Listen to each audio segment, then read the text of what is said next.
And we are live. It's the Revved Up 906 podcast, a Detroit Pistons podcast, to be exact. And I'm Hudson. And I'm Ryan.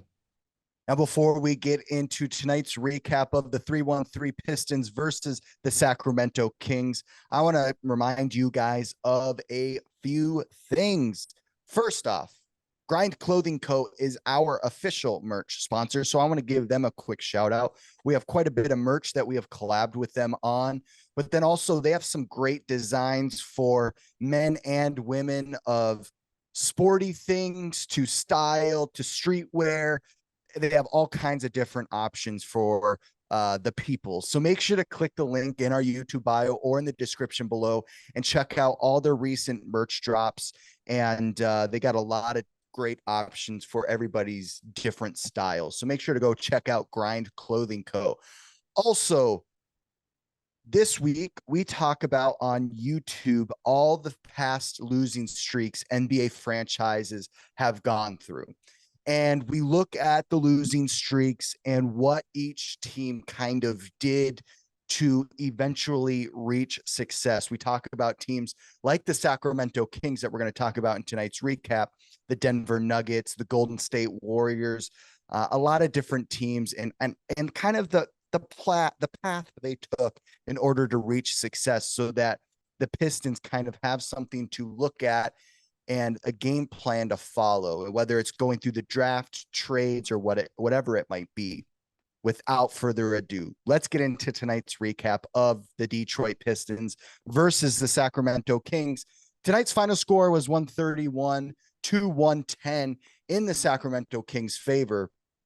And if you told me that the Detroit Pistons would only score 110 points tonight, I would be shocked, because in the first quarter, they had 47 points to the Sacramento Kings 29. I believe the biggest lead tonight for the Detroit Pistons in the first half was 22 points.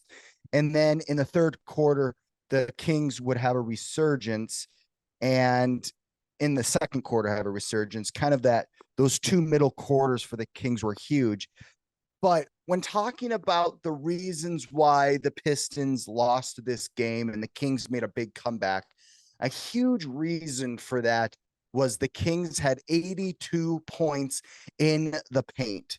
And Jalen Duren had a solid first quarter, and overall through four quarters had 16 points, 10 rebounds. So I wonder, Ryan, let's talk about what went wrong in the paint tonight for the Detroit Pistons. Why did they allow 82 points with the stout defender, Jalen Duren? My thing is the Kings went at Duren. That's the bottom line. You saw how dominant he was in the first quarter alone. He had the first 10 points of the Pistons, and was easily one of the biggest reasons why we scored 47 points in the first quarter. And the Kings recognized that. Sabonis recognized that. All of them did. They were sitting there going like, crap, if we don't do something about Duren, we lose this game. And they did something about that, because they know, everybody in the league knows, that Duren struggles with fouling. So obviously attack him all night long, drop it down to Sabonis in the paint, and go at Duren all night. Duren is a great defender, but he does struggle with fouling. That's the bottom line. That's always what he's going to be for us as Pistons fans, knowing him, is he struggles with fouling. And that's what the Kings went at. They went to exploit that. They wanted to attack him immediately at the start of the second quarter. They did so, racks up 4 quick fouls. Then we don't see him for pretty much the remainder of the game, all the way up until the late stretches of the second half. But if you keep Duren in that game and he doesn't pick up those fouls, I probably would suspect that we probably would have continued our run, and we probably would have been up by a lot more than just 20 points or so going into halftime. But it didn't work out that way for us. But Duren was a big reason. Duren not being in that game, this is no disrespect to James Wiseman at all. I like the potential behind him still, but he's not a solidified big man. He doesn't have the experience that an Isaiah Stewart has or Alex Len for the Kings, or Domantas Sabonis, or even Jalen Duren. He doesn't have the experience yet.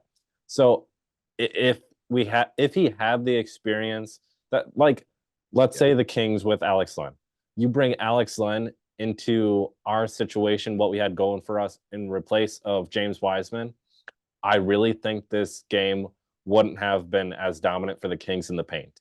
And that this is not me disrespecting James Wiseman and his abilities, because he had a couple nice blocks, but he is not as experienced as a lot of these guys are.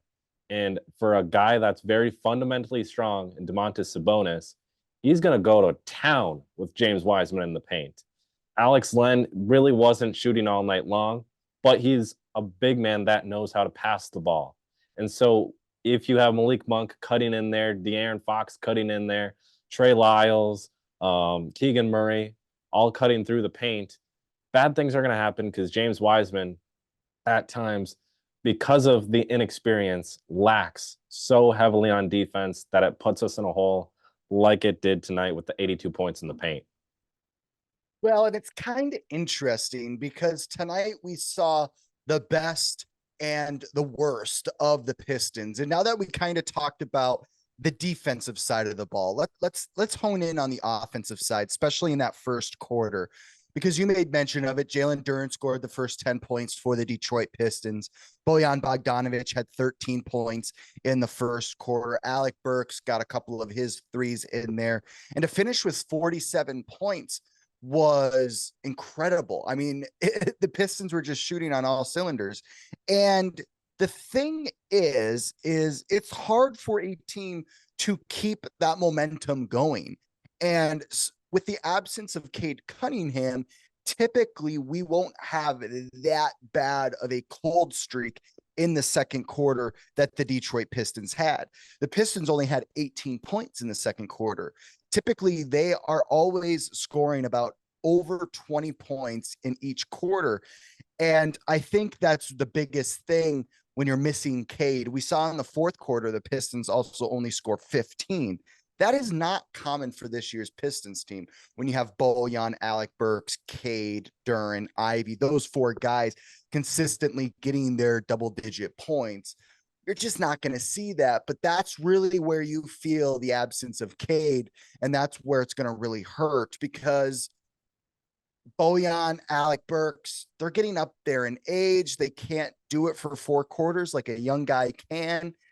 But it just, you hate to see it, because you're like, this was a very winnable game if we have Cade, because his offense giving us 25 points through 4 quarters, that would have been just absolutely crucial for this Pistons team to win. Yeah, and that's the first thing I noticed at the start of the second quarter and towards the end going into halftime, is I'm sitting there going like, wow, like we need Cade. And it's kind of like, it felt weird for me to say that, even though it's not weird because we do need Cade. But like at the end of the first quarter, I'm sitting there going like, what the heck is going on right now? Yeah. We literally almost had 50 points in a quarter. Like that doesn't normally happen for us. We normally at least hover around 30 to 45, if that even.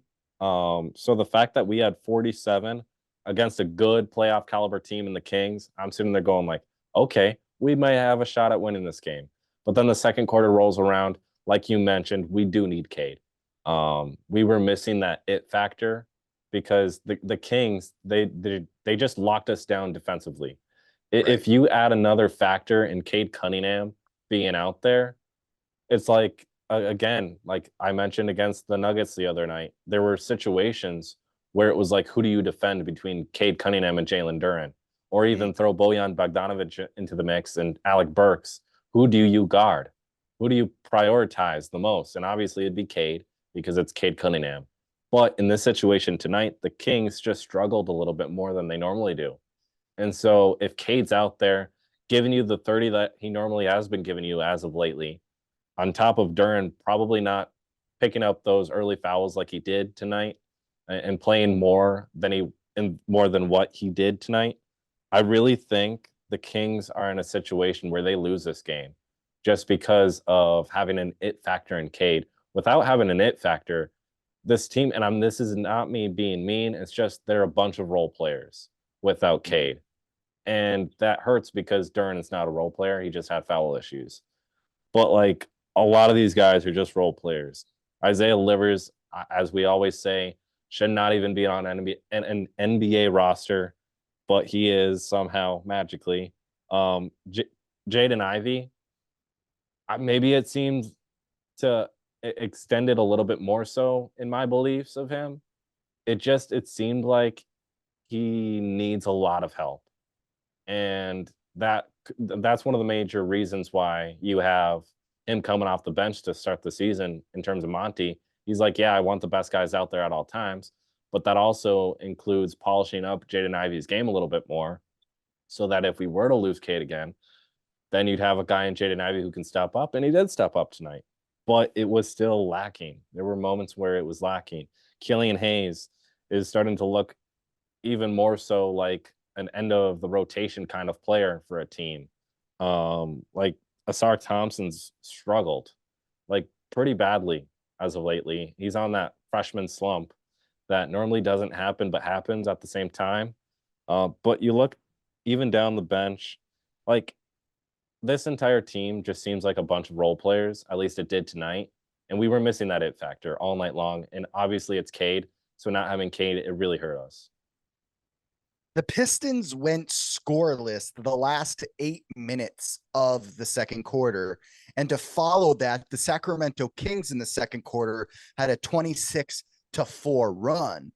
And guys like Joe Harris, Alec Burks, Bojan did their best to kind of combat this cold streaks. But like you said, it was the absence of Cade that just did this team in. When you're missing the scoring of the all-star caliber Cade Cunningham, it's just brutal to see. But I did want to focus in on Joe Harris a little bit. He didn't make a insane impact, but it was nice to see him give us 9 points and then shoot. Let's see what he shot from the field. Joe Harris shot 3 of 5 from the 3-point line. And we haven't seen much of Joe Harris pretty much this season. There was a game within like the first 10 games of the season, he played like 10 minutes, but other than that, it's been pretty much nothing. So it was nice to see Joe Harris give us a little bit of an offensive, push. But with Joe Harris, a vet that played solid tonight, do you see with Cade having an injury and being out, Joe Harris getting some extra minutes? I personally think Joe Harris should be getting minutes, whether Cade is out there or not. Agreed. If Cade's out there, Joe Harris needs to be getting minutes. This is what Weaver brought him in for. They wanted to add 3-point shooting depth. That's Joe Harris. And typically, like a player in Joe Harris, earlier on in his career, in the Brooklyn days at least, you saw him playing everywhere, playing every single minute, every single second of those games, being one of those key contributors. Now in this stage of his career, he's older. He just is getting brought in to be one of those shooters.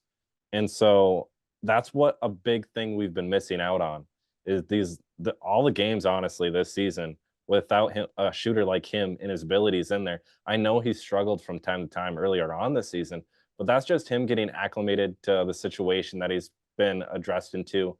But I think he should be playing whether Cade is out there or not, because like the fact that he had 9 points in 9 minutes played, there's no complaints there at all. He literally did his job. They called him, hey, go shoot. Joe Harris went in, shot, got his 9 points, subbed out. We're close. Like he did what he was told to do and then some. I really think Joe Harris needs to be out there. And he is just one of those dynamic shooters that our team has, because if you have the lineup like we did for briefly, where you had Alec Burks out there, Bojan Bogdanovic, and then Joe Harris, who all three of them can shoot pretty darn well, it's kind of like, who do you guard in that situation? Especially like Killian struggled tonight. Jaden Ivey struggled moving the ball tonight. If you have a guard out there who can facilitate a little bit more than what those two did, like a Monte Morris, maybe he's back. Throw him out there in this lineup, in that situation. That ball is getting moved all over the place. And then it's also like, who do you guard? Because you have Alec Burks, who can hit any single shot you want him to. because he's had that buzzer beater against the Jazz. He just pretty much shot with Alex Len's hand in his face, like no issues there. Bojan Bogdanovic is a great catch and shoot, catch you off the dribble. Like, I'm gonna shoot this in your face and drill this. Like, it becomes a situation of who do you guard when you have those three guys out there. So yes, I would like to see Joe Harris in the lineup more, because what he did tonight is evident of what he can do in the future. I would love to know what you, the listeners, think. So make sure to comment below if you have any strong opinions on Joe Harris getting more minutes, or if he should sit the bench. Let us know what you have to say in the comments below. But the Pistons' kryptonite tonight was Domantas Sabonis. He absolutely tore up the Detroit Pistons, getting a double-double tonight, and a thick one to be exact. 37 points, 10 rebounds, 13 assists. Domantas Sabonis did whatever he did whenever he wanted to do that. And we saw him do that with the Indiana Pacers years back. He's always done this to the Detroit Pistons, not triple double, but he's always played very, very well against the Detroit Pistons. I don't know what it is. To me, he just seems very active. I always preach a lot to the Detroit Pistons when on this podcast, say, move with a purpose. Everything you do, do it with a purpose. Whatever step you take, whatever direction you run, do it with a purpose. And Domantas Sabonis reminds me of that kind of player. Every time, whenever he's moving around, he's always thinking, what's his next move? And he's always thinking 3 steps ahead. And he's just very, very active. And the Detroit Pistons, they do tend to struggle to defend those kind of guys that are always moving, very active. And Domantas Sabonis got the best of the Detroit Pistons tonight. Yeah, I mean, when you look at his bloodline there, you have Arvydas Sabonis, his dad, who was a fantastic big man in the league, one of the best foreign centers of all time. And it makes sense that Domantas Sabonis is this good. Because what Sabonis does out there on a nightly basis, just much like his father did back in the day, is very fundamentally sound offense and defense. Like, that's what they're going to bring you on a daily basis. Sabonis, like, he torched us in the paint. 16 of 21 from the field. Like, that's not bad at all. He had that 1 3-point make, 4 of 4 at the line, 10 boards, 13 assists, 3 steals, and then the 37 points. And only 5 turnovers and 3 fouls. He had a plus minus of 28 plus. Like, that's pretty darn good. So Domantas Sabonis, no matter which way you look at it, I personally think he is like the Kings' go-to player. And that's kind of a bold take, because you also have De'Aaron Fox, who pretty much is their franchise guy. But like, De'Aaron Fox did have the 26 points tonight, the 4 assists, 3 boards, 2 steals. He was everywhere. But it was Domantas Sabonis who beat us. And it didn't seem like you could do much to beat him, because he's one of those players that they don't make many mistakes. And if they do make a mistake, it's in a heated moment. It's not like they're intentionally going out of their way to, yeah. So Domantas Sabonis put on a clinic. And I really do believe, like I mentioned earlier, if Duren didn't pick up those 4 quick fouls like he did, and the Kings didn't target him like they did, I really think Duren would have had a bigger impact on this game tonight. And I really do think that Sabonis wouldn't have had the 37 points or even a triple-double. 2 things I want to note before we wrap up tonight's recap is this was the 18th consecutive loss to a Western Conference team for the Detroit Pistons. That's one thing. The second thing is this Sacramento Kings team is also very well coached by Mike Brown. I've always thought very highly of Mike Brown. I've always kind of hoped the Pistons would pick him up prior to us getting Monty Williams. I thought he was great with the Cleveland Cavaliers in the early 2000s with LeBron James. But that's another thing to note, is this Sacramento team is a well-rounded, well-coached NBA team, and they're going to compete in the playoffs for a deep run in the Western Conference. That will do it for tonight's recap of the Detroit Pistons versus the Sacramento Kings. Tonight's final score was 131-110 in the Sacramento Kings' favor. Before you guys leave, if you like our content, make sure to like and subscribe. And if you want to be the first to know when we are posting to our YouTube channel, turn on that post notifications button. That is the bell on our YouTube channel. Also, I wanted to throw something out there. If there are any Pistons content creators out there that would be willing to collab or looking to collab with the Revved Up 906 podcast, make sure to message us on Instagram. And we would love to hear anybody out to maybe collab on some podcast talk. That will do it for tonight's recap. We will see you guys in the next Revved Up recap. Peace.